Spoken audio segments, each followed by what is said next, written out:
نتیجہ کیا نکلا؟ منافقین کا نفاق ان کی زبانوں پر آ گیا، دلوں سے نکل کر زبانوں پر۔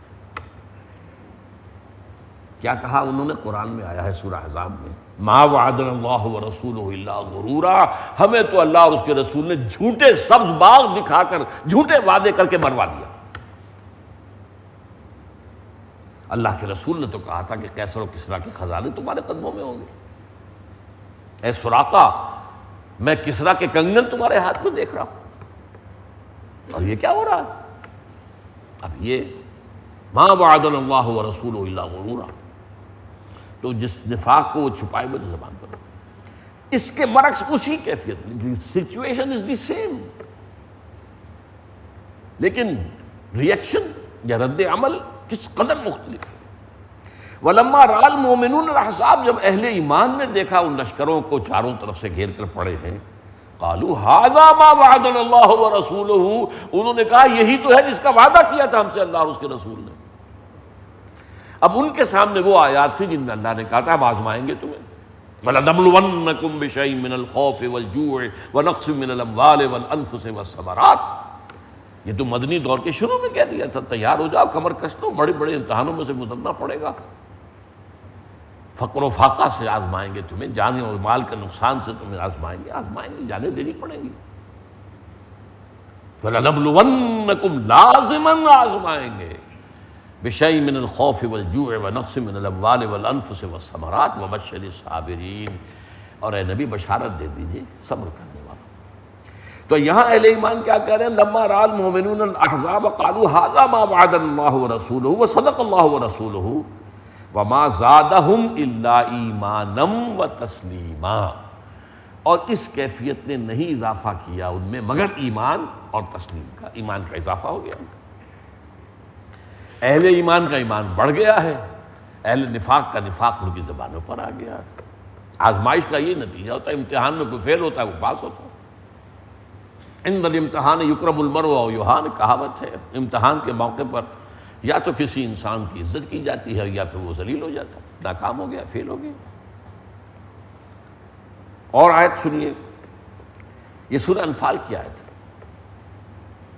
انما المؤمنون الذین اذا ذکر اللہ وجلت قلوبہم واذا تلیت علیہم آیاتہ زادتہم ایمانا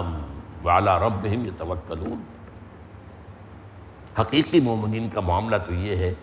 کہ جب اللہ کا ذکر کیا جاتا ہے ان کے دل لرزنے لگتے ہیں، خشیت سے، خوف سے، اس کے سامنے کھڑے ہونا ہے، جواب دہی کرنا ہے، اس کا تصور کرتے جو ہے انسان کے رونگٹے کھڑے ہوتے ہیں۔ اذا ذکر اللہ وجلت قلوبہم واذا تلیت علیہم آیاتہ، اور جب انہیں اس کی آیات پر کچھ سنائی جاتی ہیں، زادتہم ایمانا وعلی ربہم یتوکلون، تو ان کے ایمان میں اضافہ ہوتا ہے۔ آپ قرآن پڑھیں گے آپ کے ایمان میں اضافہ ہوگا، آپ خود محسوس کریں گے۔ کسی دینی محفل میں بیٹھیں گے، اہل ایمان کی مجلس میں بیٹھیں گے، آپ خود محسوس کریں کہ ایمان کا اضافہ ہوا۔ اور آپ کسی غافلین اور ایسے ہی اوباش لوگوں کی صحبت میں کچھ دیر گزاریے، آپ کو خود محسوس ہوگا کہ اگر کوئی پونجی تھی ایمان کی تو اس میں کمی ہو گئی۔ تو یزید و ینقص، یہ ایمان جو ہے قلبی ایمان، یہ جامد شے نہیں ہے، یہ عمل صالح کے ساتھ بڑھتا ہے، گناہوں کے ساتھ گھٹتا ہے، اور گناہ انسان کا احاطہ کر لے تو ختم ہو جاتا ہے۔ بلا من کسب سیئۃ واحاطت بہ خطیئتہ فاولئک اصحاب النار هم فیہا خالدون۔ یقیناً جس شخص نے ایک بڑا گناہ کبایا جان بوجھ کر کیا اور اس کے گناہ نے اس کا احاطہ کر لیا، وہ خلود فی النار، جہنم، اب جہنم جو ہے وہ تو کافروں کے لیے ہے، خلود فی النار۔ ایک جہنم اس کے لیے بھی ہو سکتی ہے، وہ جو رائے ہے احناف کی کہ اگر ایمان ہے لیکن اعمال صالحہ کا پلڑا ہلکا ہے اور گناہوں کا پلڑا بھاری ہے تو جہنم میں جائیں گے، سزا پا کے نکلائیں گے۔ لیکن یہاں کا خلود، بلا من کسب سیئۃ واحاطت بہ خطیئتہ فاولئک اصحاب النار هم فیہا خالدون، اس میں رہیں گے ہمیشہ ہمیشہ۔ تو اعمال سے ایمان گھٹتا ہے، اور اعمال خراب کی، اور اعمال خراب کی، اور اعمال خراب، اور اعمال خراب، یہاں تک کہ اگر اعمال سیئہ نے آپ کو گھیر لیا، احاطت بہ خطیئتہ، تو ایمان ختم ہو جائے گا، زیرو ہو جائے گا۔ اسی لیے علماء میں ایک قول ہے جو کہا جاتا ہے، بہت بلیغ قول ہے، المعاصی برید الکفر، یہ جو گناہ ہوتے ہیں یہ ڈاک ہوتی ہے کفر کی، کہ گویا کہ خطوط آتے چلے جا رہے ہیں کفر کے، آپ گناہ کر رہے ہیں، ایک فیصد ہوتے ہوتے وہ گناہ ختم ہو جائے گا۔ اور آیت سنیے، یہ سورہ توبہ کی آیت ہے، یہاں منافقین کا نقشہ کھینچا گیا، حضور کی محفل میں ہوتے تھے،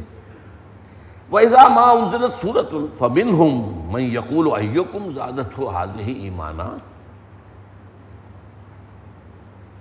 جب کوئی صورت نازل ہوتی ہے، نئی صورت نازل ہوئی، اب وہ استہزاء کے طور پر ایک دوسرے کے کہتے ہیں بھائی تم میں سے کس کا ایمان بڑھ گیا، استہزائیہ،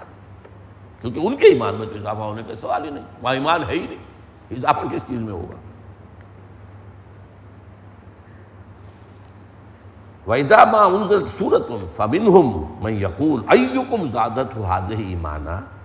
فَأَمَّا الَّذِينَ آمَنُوا فَزَادَتْهُمْ ایمانا، تو جو لوگ اہل ایمان ہوتے ہیں ان کے ایمان میں لازماً اضافہ کرتی ہے وہ سورت، جو وحی بھی آتی ہے، جو نئی صورت آئی ہے، جو قرآن کی آیات اتری ہیں، هُوَ الَّذِي يُنَزِّلُ عَلَىٰ عَبْدِهِ آیَاتٍ بَيِّنَاتٍ لِيُخْرِجَكُم مِّنَ الظُّلُمَاتِ إِلَى النُّورِ، اللہ وہ ہے جس نے اپنے بندے پر صلی اللہ علیہ وسلم جو نازل فرما رہا ہے اپنی آیات بینات، تاکہ ان کے ذریعے سے تمہیں اندھیروں سے نکال کر روشنی مل جائے۔ تو یہ اصل میں تطبیق جو ہے یہ بہت ضروری ہے، اور اس کا ہمیں فائدہ کیا ہوتا ہے کہ وہ جو احادیث ہیں جن میں انذار کا پہلو ہے، اب مثال کے طور پر حدیث ہے عبداللہ ابن مسعود سے رضی اللہ تعالیٰ عنہ کہ جب کسی کی وہ اللہ تعالیٰ کسی رسول کو بھیجتا رہا ہے تو اس کے کچھ نہ کچھ حواری ہوتے تھے یا اصحاب ہوتے تھے، ما بعث اللہ من نبی قبلی فی قومہ الا کانوا لہ اصحابا و حواریون، وہ اصحاب اور حواری کیا کرتے تھے، یاخذون بسنتہ ویقتدون بامرہ، اپنے رسول کی سنت کو پکڑ لیتے تھے اور اس کے حکم پر چلتے تھے۔ ثم انہا تخلف من بعدہم خلوف، اس کے بعد ہمیشہ ایسا ہوا، زوال آیا، ہمارے یہاں بھی آیا، صحابہ کا دور، تابعین کا دور، تبع تابعین کا دور، اس کے بعد جو بھی گراوٹ شروع ہوئی ہے، تو اس کے بعد ایسے ناخلف پیدا ہوتے رہے ہر امت میں، یقولون ما لا یفعلون ویفعلون ما لا یؤمرون، ان کی کیا کیفیت ہے کہ جو کہتے ہیں وہ کرتے نہیں، اور کرتے وہ ہیں جس کا حکم ہی نہیں ہوا، بدعات، رسومات، تیجے ہو رہے ہیں، 10ویں ہو رہے ہیں، 20ویں ہو رہے ہیں، 40ویں ہو رہے ہیں، برسیاں ہو رہے ہیں، بھائی کس نے بتایا تمہیں؟ اللہ اس کے رسول نے تو یہ باتیں نہیں بتائی، صحابہ کا تو یہ عمل نہیں تھا، تو اس حوالے سے جو کہا نہیں وہ کر رہے ہیں، اور جو سنت ہے وہ ترک کر دی، اور جو کہہ رہے ہیں وہ کر نہیں رہے۔ اب دیکھیے، اب امت کے اندر، عوام کے اندر 3 طبقات پیدا ہو جائیں گے۔ فمن جاہدہم بیدہ فہو مومن، جو شخص تو ایسے لوگوں کے خلاف طاقت کے ساتھ جہاد کرے گا وہ مومن ہوگا۔ ومن جاہدہم بلسانہ فہو مومن، اور جو شخص ان کے خلاف جہاد کرے گا زبان سے، غلط بات کو غلط کہے گا، وہ بھی مومن ہے۔ ومن جاہدہم بقلبہ فہو مومن، اور جو شخص اپنے دل کے ذریعے سے جہاد کرے گا، نفرت رکھے گا شدید، یہ دل کا جہاد ہے،